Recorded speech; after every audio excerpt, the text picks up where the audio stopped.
Good morning, everyone. Wait a minute, it's not morning. I'll tell you what happened. I was intending to put an episode out this morning, and then my computer just sort of crashed on me, and I had to end up reinstalling Windows. Luckily, no data was lost, but it was a bit of an ordeal to put everything back into working order. And as you can see, everything seems to be working fine right now, if you can see this. So... if you like having these weekly JRPG updates, particularly today, I would really appreciate it if you could give this video a little bit of a like, because I did have to go through a bit of an ordeal to make sure that this one came through in time today.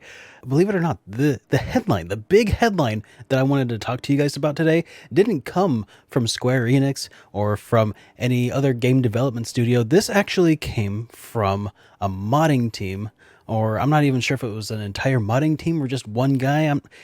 Anyways, Final Fantasy VII Remako is the name of a new mod that somebody just put out.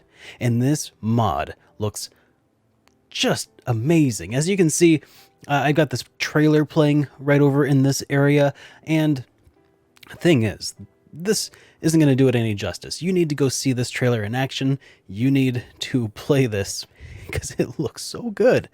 So essentially, the Remako mod here for Final Fantasy VII, it works for PC versions of Final Fantasy VII, including the ones you can get off of Steam, Square Enix website, and if you even bought like the original release on CD way back in the day for PC, that should work too. And this also works with a bunch of other mods.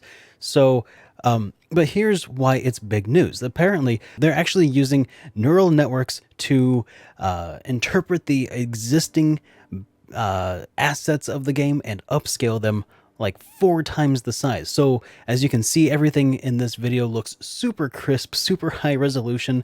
I believe they've increased it 4 times over its original resolution, which makes it just so pretty. And this applies to like the pre-rendered backgrounds, textures, full motion video sequences. It just cleaned it all so nicely. If you've been wanting like a Final Fantasy VII remaster, and then this HD remake is coming out and it's, you know, not really looking what you're looking for, this is probably more along the lines of what would typically have been a remaster and high resolution redigitization. The cool thing about this is that it's so faithful to the original stuff because it's actually just sort of procedurally generated these higher resolution images from the original assets that were in the game. And that is, the fact that they can do this blows my mind. The fact that they're doing this for other games of the same like era, that I've seen some pretty cool previews on like the JRPG subreddit. I'm hoping that something similar happens to the other games, but for now, this Final Fantasy VII remaster just looks super good. So yeah, I've got a link to the trailer for this thing that's playing over here. I got a full link that you should definitely check out if you're interested. And it's also available at https://captrobao.blogspot.com. So I hope I pronounced that correctly, but there is also going to be a link in the video description. The other headline that I wanted to talk about, if you've been following me on Twitter, you might have seen me mention this. The trailer that just came out for Oninaki just looks so good. Oninaki, for people who haven't been following this as closely as I have, is a new action RPG that appears to be being made by the JRPG, or the Tokyo RPG Factory, which is part of Square Enix. The people behind I Am Setsuna and Lost Sphear. Well, that's been kind of hit and miss, but this trailer for this new action RPG really looks like it's hitting the mark pretty good. It looks sort of like maybe a mix between like maybe Secret of Mana and Bastion. And if you haven't played Bastion, you should definitely take a look at that because that game is stellar. Or at least it was when I played it several years ago. I'm not sure how well that's held up over time, but it looks fantastic, and more importantly, so does this game. Yeah, I've also got a link to the trailer to this video down in the comments, or down in the description below. Now, Oninaki is going to be releasing this summer on PC, PlayStation 4, and Nintendo Switch. So this is going to be a lot of fun, I think, just based on what I'm seeing, like the on-the-fly character transitions. This is just the gameplay trailer, but I'm really hoping to see more of what it looks like in like maybe some interiors, how the actual progression of the game will progress.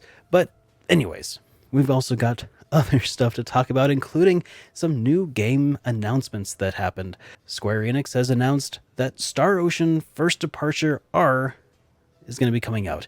This is something that they announced on Twitter. It's going to be coming to PlayStation 4 and Nintendo Switch, and it's most likely going to be an HD remaster of the PSP release of Star Ocean First Departure, which I hear a lot of really great things about. So if you missed out on that, this is going to be a really great opportunity to get caught up. If you played it before and really enjoyed it, well, now you can enjoy it in higher resolution. No release dates have been given yet, though it looks like it's going to be coming out to the States and probably worldwide. The tweet was in English.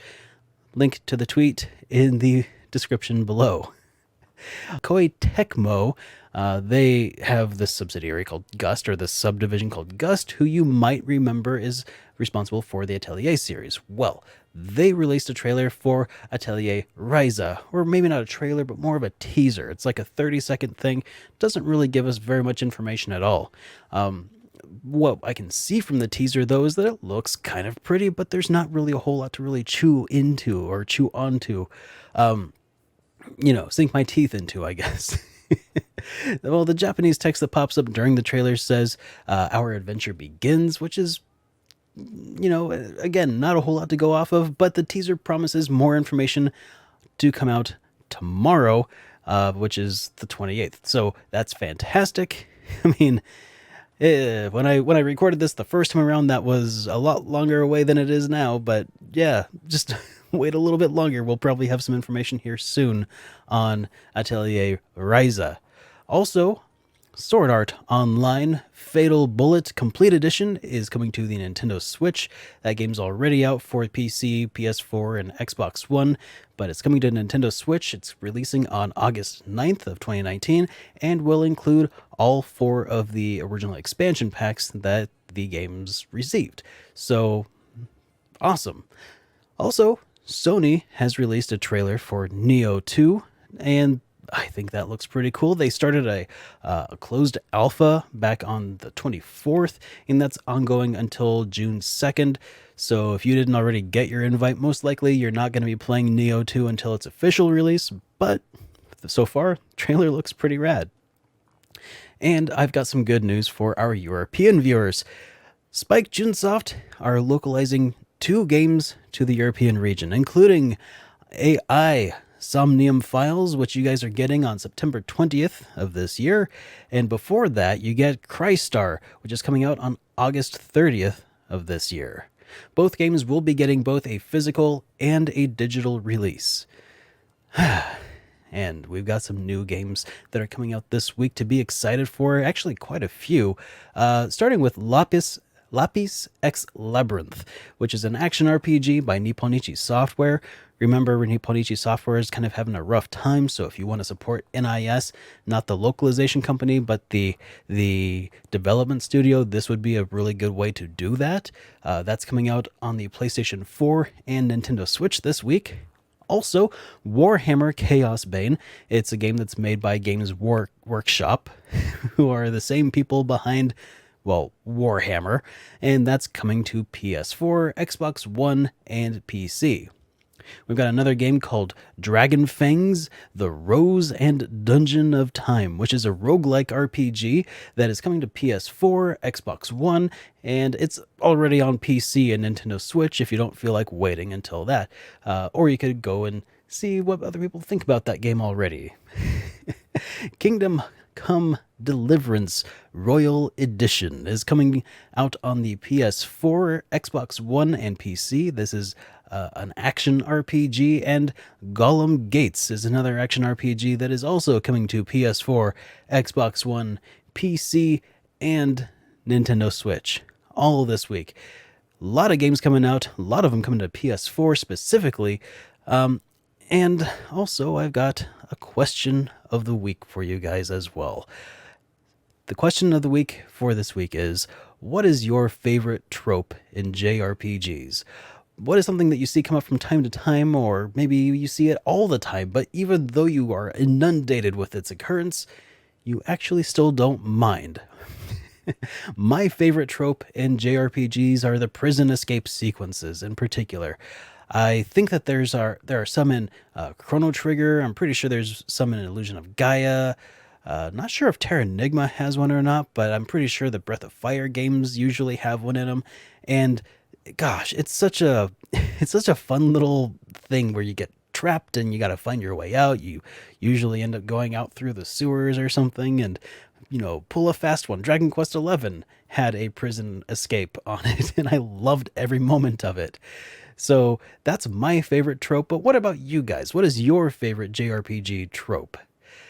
Sorry it's so late, but again, I'd really appreciate it if you could give this video a like. If you're new here, while I'm asking for stuff, how about you subscribe and follow this channel? We'll be doing another one next week, knock on wood. In the meantime, I am SuperDerek, and this has all been news to me.